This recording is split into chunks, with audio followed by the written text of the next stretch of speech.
firm has their own data. Minerals Commission seem to have a different data. Somebody sent me, and I've actually sent it to your phone, data that Mineral Commission presented to Parliament on mining leases that exist. From 2012 to 2016 is 1,402 mining leases. 2017 to September 30th, 2024, 1,014 mining leases. Up to date, it is only 984 mining leases that are active as we speak. That's data from Mineral Commission. So this data, as was shared in the course of the elections, have never been disputed. Have never been disputed, and they were sourced from the right sources. That by 2008, we had 40 licenses. By 2016, we had 59 licenses, and by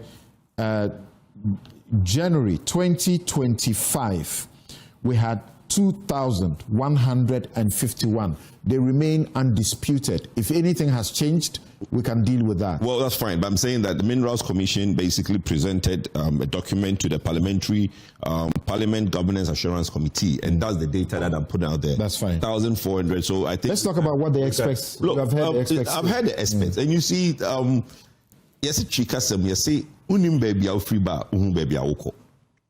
The NDC wants to have this a unity conversation.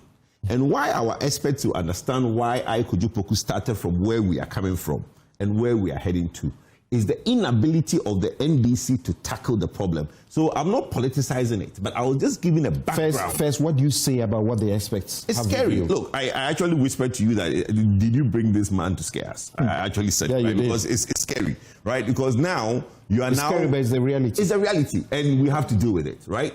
Who deals with it? The president, the one who took the afana and swore to us. And you said he'll probably watch this program. But when he sits in that room to make a decision, guess who's around him? His political advisors. The impact of your decision on the ground. How will it affect you politically? You see, people keep forgetting that. And they say, don't bring politics into it. But unfortunately, his very being is politics. He has 276 constituencies. He has constituencies that he's won for the first time. He has people that will call him and tell him, look, Masa, if you take this decision, Yamutu, forget your presidency. He is not going again. Somebody else has to go. But the boldness of an individual, and that is where I gave the background to what Nanado did in 2017, the boldness of what the MPP did. I'm not doing politics with it. But, Samson, I have a favorite saying, I think I've said it on your program before. He who comes into equity must come with clean hands, right? If we are to unite with the MDC and fight this, are they coming with clean hands?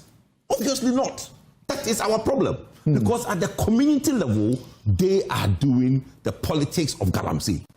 That is where the problem is. So the scientists might not like me giving the background and talking about it, but the problem is that all the scary things that we've heard, the miscarriages and all these things, it becomes a problem for us because somebody has to take a firm decision. You are saying that the Council of State is an advice.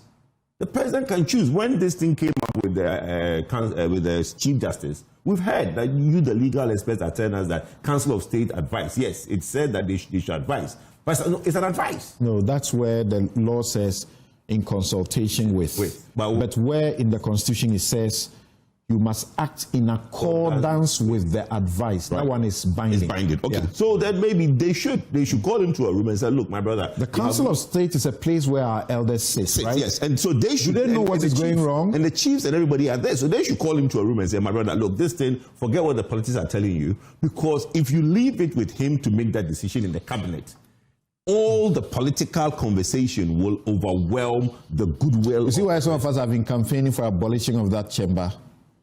They don't account to anybody anyway. Well, that chamber, that Kufuor wants to be elevated to an upper chamber, so that they continue to be a waste of the national purse. Yes. So, my sister, let me end by saying that my sister Vicky Bright said something about the boldness of the people in the communities, right? We had Gridco. Now, the energy sector is going to be affected. So, because the transmission lines, there's gold beneath them, and people want to destroy transmission lines and mine gold. And they are shooting at authority. So, where is the boldness coming from? You think anybody who doesn't have power today is shooting at anybody? That's what the problem is. So, let's not make it look like it's got nothing to do with politics. It's everything to do with politics. Because the boldness of the people, as Madam Vicky Bright talks about, is what is behind him. Anybody today who is shouting at authority is shouting because he has a backing. Dr. Adam Bona, Executive Secretary of the